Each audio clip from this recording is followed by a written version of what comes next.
Hello students and welcome back to channel Siraj tech D study. आज ratio analysis का lecture number 3 है जिसमें हम कवर करेंगे नए points of ratio analysis. Start करेंगे आज की class.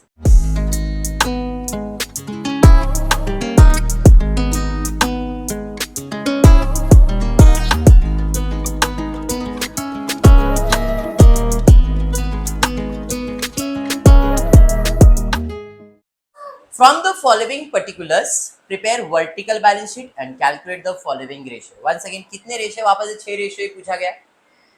Current ratio, quick ratio, capital gearing, proprietary, stock working capital and डेब्ट एंड इक्विटी। ओके, सबसे पहला वर्टिकल फॉर्मेट बनाएंगे तो मार्किंग करते हैं। फिक्स असेट किधर जाएगा? वेरी गुड, फिक्स असेट में जाएगा। प्रोविजन फॉर टैक्स लायबिलिटीज होता है और ये कौन सा लायबिलिटीज है? Current liabilities. Closing stock, stock आपका क्या होता है? असेट। कौन सा asset? Current asset. Reserves and surplus, owners fund में रिजर्व्स एंड सरप्लस में जाएगा। बैंक ओवरड्राफ्ट करंट लायबिलिटीज और इसे नॉन क्विक लायबिलिटीज भी कहते हैं। हाँ जी।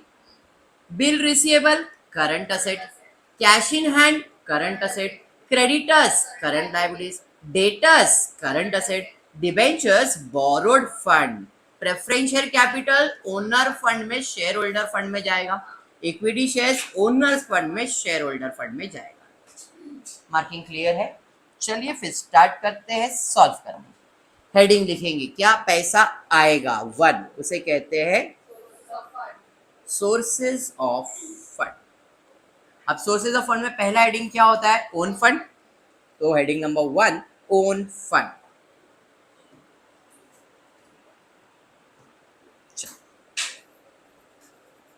ओन फंड, ओन फंड के अंदर सबसे पहला क्या लिखने वाले हम लोग?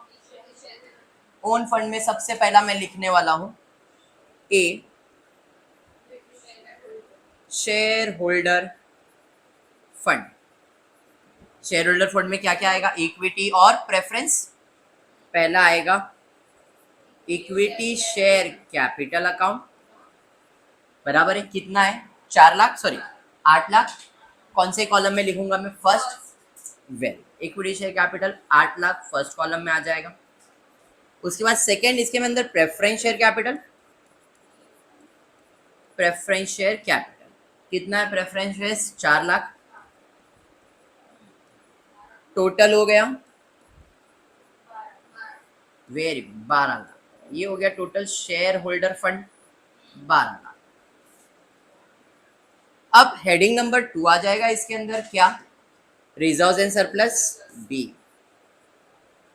Reserves and surplus. अब रिजर्व्स एंड सरप्लस में एक अकेला ही रिजर्व्स एंड सरप्लस है। अगर आप देखोगे तो यहाँ पे किधर तो अपन ने देखा था रिजर्व्स एंड सरप्लस। एक ये तो डायरेक्टली मैं लिख देता हूँ यहाँ पे reserves and surplus directly second column में। कितना है रिजर्व्स एंड सरप्लस? 1,72,000। ठीक है। तीसरा हेडिंग आता है miscellaneous expense minus miscellaneous expenses, कुछ भी नहीं है, बराबर है। चलिए फिर इसका टोटल ले लेंगे तो मुझे मिलेगा टोटल ओन फंड 13,72,000, 13,72,000। डन है यहाँ तक? चलिए हेडिंग नंबर 2 पे चले जाते हैं। वापस से हेडिंग 2 आ जाएगा क्या? Very good, borrowed fund. Borrowed fund में पहला पार्ट होता है सिक्योर्ड लोन। सिक्योर्ड लोन में देखो कुछ भी है क्या? बोरोड फंड में एक ही 8% डिबेंचर्स, तो डायरेक्टली मैं लिख देता हूँ 8% डिबेंचर्स। सेकेंड कॉलम में कितना? 8% डिबेंचर्स का अमाउंट 6 लाख रुपए। सेकेंड हेडिंग होगा अनसिक्योर्ड। अनसिक्योर्ड लोन जो कि कुछ भी नहीं है। अब दोनों का टोटल ले लेंगे। टोटल बोरोड फंड अपना हो जाएगा 6 लाख रुपए। टोटल हो गया 6 लाख। अब जब दोनों को मैं ऐड करूंगा तो जो आंसर आएगा वो रहेगा टोटल कैपिटल एम्प्लॉयड 19,72,000। ये हो गया तुम्हारा application, sorry, sources of fund. अब सोर्सेज ऑफ फंड के बाद हम लोग क्या करना है, एप्लीकेशन ऑफ फंड लेना है। तो हेडिंग नंबर 2 ले लेता हूं मैं यहाँ पे, application of fund. Application of fund के अंदर पहला क्या आने वाला है, तो first, very good, fixed asset. Tangible intangible की तो जरूरत नहीं है, बिकॉज अकेला फिक्स एसेट है। तो डायरेक्टली इसका अमाउंट मैं लिख लेता हूँ, कितना है, 19,16,000। डायरेक्टली लास्ट कॉलम में ही लिखा, बिकॉज टेंजिबल इंटेंजिबल का फंडा ही नहीं है। हेडिंग नंबर 2 आ जाएगा इन्वेस्टमेंट, जो कि नहीं है। एंड तीसरा हेडिंग आ जाएगा वर्किंग कैपिटल। वर्किंग कैपिटल के अंदर पार्ट 1 पार्ट 2 होगा। पहला होगा करंट असेट, क्या बात है, यहाँ पे करंट असेट्स। करंट असेट के अंदर क्विक नॉन क्विक दिखाना पड़ेगा, क्विक असेट्स। चलिए, स्टॉक को छोड़ के बाकी सब क्विक होता है। तो यहाँ पे करंट असेट के अंदर क्लोजिंग स्टॉक, ये तुम्हारा नॉन क्विक हो जाएगा। उसके अलावा करंट असेट में bill receivable, cash in hand और कुछ है क्या, डेटर्स है, 3 चीज है। तो यहाँ पे आ जाएगा बिल रिसीवेबल, उसके बाद कैश इन हैंड, उसके बाद डेटर्स, बराबर है। बिल रिसीवेबल का अमाउंट, बिल रिसीवेबल का अमाउंट 48,000, कैश इन हैंड का अमाउंट 80,000 एंड डेटर्स का अमाउंट कितना तो देखा है, 70,000। टोटल हो गया 1,98,000, 1,98,000। ये हो गया मेरा टोटल क्विक असेट। और अब नॉन क्विक, नॉन क्विक में एक ही है, वो है स्टॉक, बराबर है। कितना है क्लोजिंग स्टॉक का वैल्यू, 1,30,000, बराबर है 1,30,000। दोनों को ऐड करेंगे तो टोटल करंट असेट आ जाएगा, कितना है, 3,28,000। ये चले जाएगा आउटर कॉलम में, 3,28,000। समझा आपको, ये हो गया करंट असेट। अब heading number 2, current liabilities. Current liabilities में पहला है क्विक लायबिलिटीज। क्विक में सब लायबिलिटीज क्विक ही होता है, बैंक ओवरड्राफ्ट को छोड़ के। तो क्विक लायबिलिटीज में provision for tax, bank overdraft नहीं आएगा। क्रेडिटर्स और कुछ है क्या, सिर्फ 2 ही है, प्रोविजन फॉर टैक्स, बराबर। कितना है प्रोविजन फॉर टैक्स का अमाउंट, 1,40,000। उसके बाद क्या है, प्रोविजन फॉर टैक्स के बाद current liabilities, bank order non quick में जाएगा ना बेटा, क्रेडिटर्स है 60,000, क्रेडिटर्स है 60,000। टोटल क्विक असेट हो जाएगा, सॉरी क्विक लायबिलिटीज 2 लाख रुपए, ये आ जाएगा आउटर कॉलम में 2 लाख। अब नॉन क्विक लायबिलिटीज ले लेंगे। नॉन क्विक में एक ही है, बैंक ओडी, बराबर। तो बैंक ओवरड्राफ्ट कितना है, 32,000। दोनों को ऐड करेंगे तो टोटल करंट लायबिलिटीज आ जाएगा 2,32,000। अब ये आ जाएगा आउटर कॉलम में 2,32,000। बट ये क्या होगा, करंट असेट में से माइनस। करंट असेट कितना है, 3,28,000। तो यहाँ पे आ जाएगा वर्किंग कैपिटल, वर्किंग कैपिटल 96,000। अब आपके पास देखो 19,16,000 है और 96 है, देखो 19,72,000 कैपिटल एम्प्लॉयड आ रहा है या नहीं। टोटल कैपिटल एम्प्लॉयड 19,16,000 प्लस 96,000, हाँ कितना आ रहा है, प्लस करना है, प्लस 19,16,000 प्लस 96,000, तो मतलब माइनस बराबर नहीं किया है, फिर टोटल बराबर है क्या, इधर इधर बराबर है क्या, चेक कर लो। टोटल आप बराबर लाओ, बुक दिखाओ भाई मेरे को क्या है, किधर मिस्टेक किया है, 19,72,000 कैपिटल एम्प्लॉयड बराबर है 3,28,000 करंट एसेट आपका बराबर है, और करंट लायबिलिटीज का टोटल आपका आता है, करंट लायबिलिटीज का टोटल में मिस्टेक है आपके 2,72,000 आता है। प्रोविजन फॉर टैक्स का अमाउंट है 1,80,000। यस, हाँ, तो टेक्स्ट बुक में 1,40,000 लिखा है और इधर इन लोग में प्रिंटिंग में 1,80,000 लिखा है, मतलब अपन राइट है, वही प्रिंटिंग मिस्टेक हुआ है तो मिस्टेक हुआ है। तो यहाँ पे 1,80,000 करना है क्वेश्चन में करेक्शन।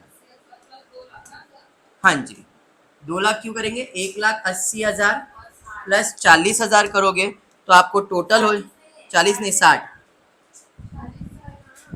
60 है ना बेटा,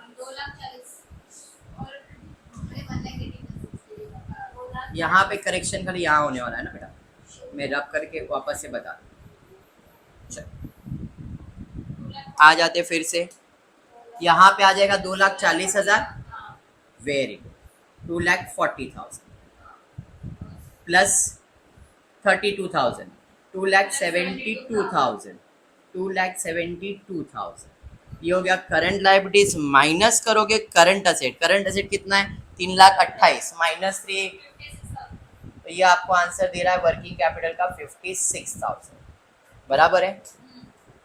तो यहाँ पे आउटर कॉलम में आ जाएगा 56,000, 19,16,000 प्लस 56,000 करो तो 19,72,000 आना चाहिए तो टैली हो गया, और टैली होगा ही। अब मिस्टेक क्या था, क्वेश्चन में प्रिंटिंग मिस्टेक था, उसमें अपनी गलती नहीं थी, अपन ने अपना फॉर्मेट बराबर रखा हुआ। अब क्वेश्चन में क्या क्या चाहिए, करंट रेशियो चाहिए, क्विक रेशियो चाहिए, कैपिटल गियरिंग चाहिए, प्रोप्राइटर चाहिए, स्टॉक वर्किंग, डेप्ट इक्विटी। करंट मतलब करंट, करंट रेशियो का मतलब है करंट असेट और current liabilities, current asset current liabilities, ठीक है। तो फॉर्मूले के हिसाब से जाएंगे तो करंट रेशियो का फॉर्मूला है current asset upon current liabilities. तो करंट असेट का टोटल आपके पास था 3,28,000, करंट लायबिलिटीज का टोटल है 2,72,000, तो 3,28,000 divided by 2,72,000 is equal to 1.20:1। पहला हो गया। क्विक में क्विक अपॉन क्विक आएगा, quick asset upon quick liabilities. Quick ratio समझ में आ गया क्या, तो हमने क्विक असेट भी निकाल के रखा है, देखो ये हमारा क्विक असेट है जिसका टोटल है 1,98,000, क्विक लायबिलिटी जिसका टोटल कितना है 2,40,000। अरे समझा, तो क्विक असेट भी है क्विक लायबिलिटीज भी है, तो अपने पास फॉर्मूले के हिसाब से क्विक असेट है 1,98,000 और क्विक लायबिलिटीज है 2,40,000, तो हम लोग यहाँ पे लिखेंगे क्विक असेट 1,98,000 अपॉन 2,40,000, 0.825:1, मतलब 0.83 भी आप इसे कर सकते। क्लियर है क्या, पक्का समझा। चलिए बढ़ेंगे next, stock to working capital पूछा है क्या, देखते क्या स्टॉक वर्किंग कैपिटल, हाँ जी पूछा है, तो वो भी अपन फाइंड कर लेंगे, जिसका फॉर्मूला क्या है CST, closing stock upon working capital into 100। तो क्लोजिंग स्टॉक, स्टॉक भाई देखो स्टॉक अपना इधर दिखेगा ना, closing stock 1,30,000, stock working capital कितना है 56,000 बराबर है, तो इसका आंसर आएगा 1,30,000 upon 56,000 into 100 is equals to 2.14%। उसके बाद प्रोप्राइटरी रेशियो पूछा है क्या, देखते हैं क्या, चलिए हाँ जी प्रोप्राइटरी रेशियो भी पूछा हुआ है। तो प्रोप्राइटरी रेशियो का फॉर्मूला क्या है, proprietor fund upon total asset into 100। अब प्रोप्राइटर फंड मतलब ओनर्स फंड, इक्विटी प्रेफरेंस दोनों आ जाएगा, तो यहाँ पे प्रोप्राइटर फंड के अंदर हमको total owner fund, owner fund कितना है 13,72,000, बोलो ना बोलिए सब, पूरा पूरा ओनर फंड मतलब प्रोप्राइटर फंड, यस क्लियर है। तो यहाँ पे प्रोप्राइटर फंड कितना आएगा 13,72,000। टोटल असेट के अंदर क्या आएगा, fix asset plus current asset, fix asset plus current asset, मतलब 19,16,000 प्लस 3,28,000। तो यहाँ पे आपको फॉर्मूले के हिसाब से आ जाएगा proprietor fund is equals to 13,72,000 divided by 19,16 22,44,000 into 100। समझा ये कैसे आया? 22,44,000 61.14%। 22,44,000 कैसे सना? तो प्रोप्राइटर फंड ये था। टोटल असेट का मतलब हुआ fix asset plus current asset. Current में क्विक नॉन क्विक दोनों आ जाता है, ठीक है, मैंने इधर लिख के भी दिया है। Total asset is equal to fix asset plus current asset और capital employed plus current liabilities, ये भी अप्रोच है, बट आपको जो याद है वही याद है। उसके बाद डेप्थ इक्विटी पूछा है, हाँ जी पूछा है। Borrowed fund upon proprietor fund, तो बोरोड फंड मालूम है क्या? देखो बोरोड फंड मालूम है, हाँ जी मालूम है 6 लाख। प्रोप्राइटर फंड मालूम है, हाँ जी मालूम है 13,72,000। डेप्थ इक्विटी पूछा है ना अपने को, तो इसका खुद का फॉर्मूला है डेप्थ अपॉन इक्विटी। डेप्थ मतलब बोरोड फंड। बोरोड फंड कितना था? 6 लाख। इक्विटी कितना था? और सॉरी प्रोप्राइटर फंड कितना था? 13,72,000 इंटू 100 करना, तो 100 मल्टीप्लाई बाय 100 किया, ठीक बराबर। मैंने मल्टीप्लाई बाय 100 नहीं किया है तो 0.43 हो गया वो, ठीक है। Capital gearing, capital with fix interest and dividend upon capital not fix with interest and dividend. इस केस में देखो कैपिटल जिसके ऊपर फिक्स इंटरेस्ट कौन सा है? डिबेंचर और प्रेफरेंस शेयर्स। और कोई है क्या? नहीं। तो इन दोनों का अमाउंट कितना हुआ? 6 और 4 10 लाख हो गया। तो गेयर वाले हो गए 10 लाख और बिना गेयर वाले कौन से? तो देखो टोटल है 13,72,000। इसमें से 4 लाख निकाल दो खाली। 4 लाख किसका? प्रेफरेंस शेयर्स का निकालना है। समझा मैंने क्या बोला? कैपिटल जिसके साथ गेयर है, गेयर वाले कितने हो गए? 10 लाख हो गए। और नॉन गियर वाले कितने? तो नॉन गियर मतलब ये तो गियर के साथ है, तो इसमें से गियर वाला निकाल दो तो नॉन गियर हो गया 13। क्या हुआ सना? अरे सीमा ऊपर, अभी नीचे वाले में क्या चाहिए? नॉन गियर चाहिए ना। तो ओनर फंड है ना, ये पूरा ओनर फंड है, बट इसके अंदर एक गियर वाला भी कैपिटल है 4 लाख। इक्विटी प्लस प्रेफरेंस है ना, तो प्रेफरेंस में गियर होता है, तो ये खाली निकालना है ना अपने को। तो ये तो टोटल लेना ही है अपने को, टोटल हमेशा। तो यहाँ पे खाली 4 लाख को निकाल दिया, तो मैंने 4 लाख निकाला, तो यहाँ है 9,72,000 इज इक्वल टू 1.0। डन। समझ में आ रहा है क्या? तो ये तुम्हारा बैलेंस शीट हुआ। और एक चाहिए तो और एक सम लेता हूँ बैलेंस शीट और फिर प्रॉफिट एंड लॉस पे जाता हूँ। क्या लेना? और एक बैलेंस शीट लूँ और एक। चलिए ठीक है, आज के लिए इतना ही करता हूँ। फुली वीडियो पसंद आया तो प्लीज वीडियो को लाइक कर देना, फ्रेंड्स ग्रुप में शेयर करना और चैनल को सब्सक्राइब करना। Thank you for watching the video.